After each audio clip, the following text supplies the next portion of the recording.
Hello guys, ako si Jesse Boy at ito ang aking daigdig. Guys, ako yung may nakikita, pero yung nakikita ko ay base sa mga balita na napapanood ko sa TV, sa mga video, sa Facebook, sa TikTok, sa YouTube, at sa marami pang mga platform social media. Yung patungkol sa mangyayari sa hinaharap. Ang taong 2024 ay may dalang panganib at may banta ng kapayapaan at seguridad. Ako guys, wala akong masamang intention. Itong akin ay vlog lang at paalala lang. Pero wala akong gustong sagasaan. Binabahagi ko lang yung aking pananaw patungkol dito. Ang unang-unang hindi magandang balita guys, yung China na masyado sa agresibo. Baka magkamali ang bawat isa sa kanila doon sa laot, sa bahagi ng West Philippines ay magkaroon ng barilan o bombahan at ito ang magiging simula ng digmaan. Banta sa seguridad, isa yan guys. Pangalawang banta sa seguridad guys, ang kapayapaan. Ay yung napanood kong balita na si Pastor Apollo Kibuloy tila sisimula na ang pagdinig ng mga senador dahil ito ay may kaso ng rape. Doon pa, panahon pa ni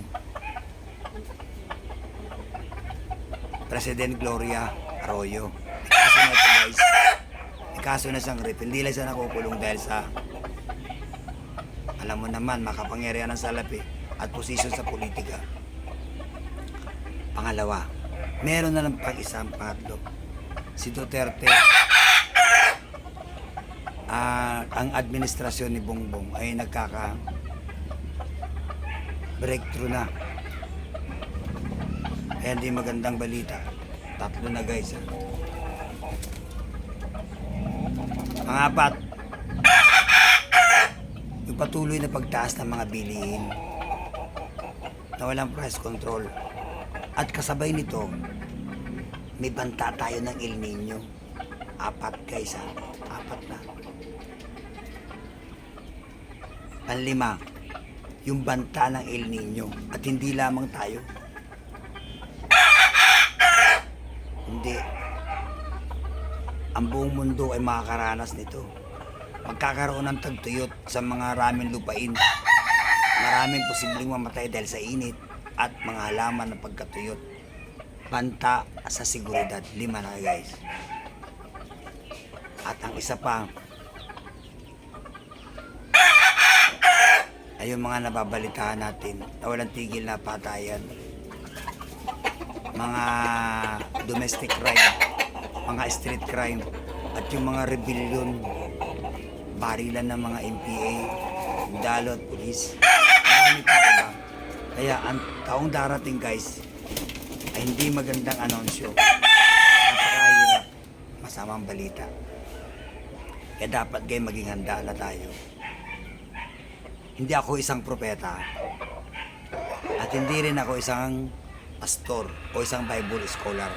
Ang sinasabi ko sa inyo ay base lang sa mga napapanood kong balita sa TV at saka sa iba't ibang social media platform. Talagang nakakabahala guys. Ang balitang ito guys ay hindi maganda. Kaya dapat guys maging handa na tayo na darating na taon. Manalangin tayo sa Diyos na sana proteksyonan tayo sa ng ating mga mahal sa buhay at iligtas tayo sa tiyak na kapahamakan. Unahin natin ang Diyos, hingi tayo ng tawad at gabay sa Kanya at proteksyon dahil ang taon na darating guys, sa nakikita ko ay hindi magandang sinyalis. Hindi ako propeta guys, hindi rin ako manghuhula. Ibinabahagi ko lang yung nakikita ko ayon sa balita. Magandang araw sa inyo guys. Ako si Jesse Boy at ito